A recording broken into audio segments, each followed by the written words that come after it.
Kakanta og mga clean-up drive, especially sa coastal areas.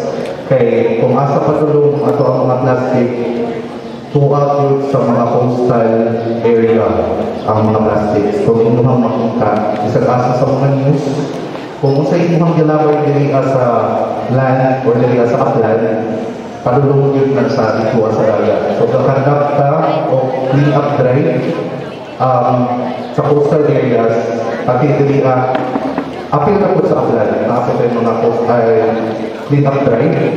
Tapos, nakapit-alay ko rin sa akin naman, hindi ginakandak dili sa munisipyo every last Friday of the month.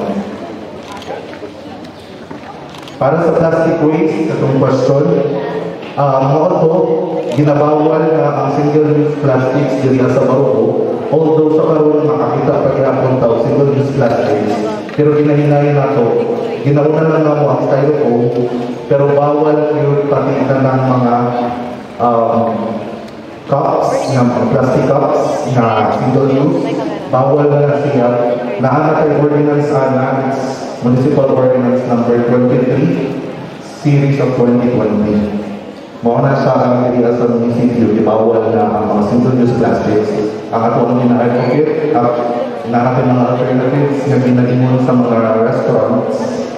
I believe na bago mo na ihina na mo sa inyo ang mga coaches or mga mentors na magdala ng tumblers o bawal na gamit ng mga styrofoam.